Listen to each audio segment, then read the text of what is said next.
সবাইকে নমস্কার, জয় হিন্দ, রাম রাম। তো সবাই কেমন আছো? আশা করি সবাই ভালো আছো, আমিও ভালো আছি। তো আজকে তো চৈত্র মাস শেষ, কালকে পয়লা বৈশাখ। তো সবাই জানাই আমার তরফ থেকে পয়লা বৈশাখের আন্তরিক শুভেচ্ছা ও ভালোবাসার। আর কী কমু, সবাই তো পয়লা বৈশাখ সবাই বাড়িতে আনন্দ করো, সবাই বাচ্চা বাচ্চা সবাই নিয়ে, ফ্যামিলি নিয়ে সবাই এনজয় করো।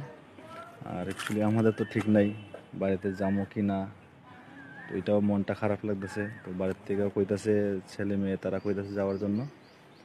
তো এটাও শিওর করতে পারি না যাবো কি না, আমরা তো শিওর নাই। কারণ যাবো কি না এটা ভালো লাগতেছে না, মনটা খারাপ। তাই আর কি কমু, তো সবাই এটাই কমু, আমরা তো যাই না যাই, আমরা তো কোনো ঠিক নাই যাবো কি না। তো সবাই বাড়িতে থাকো, সবাই ফ্যামিলি নিয়ে আনন্দ করো, এনজয় করো। সবাই মাছ মাংস যাই কিনো, সবাই মিলে সবাই পরিবার একসাথে বসে খাওয়া দাওয়া করো, আনন্দ ফুর্তি করো। তো এটার লেগে এসি, আমরা তো ঠিক নাই, যাইতে পারি না যেতে পারি। তো এটি আবারও জানাই পয়লা বৈশাখের আন্তরিক শুভেচ্ছা ভালোবাসা সবাইরে। চলো টাটা, বাই বাই, জয় হিন্দ, ভালো থাকো, সুস্থ থাকো।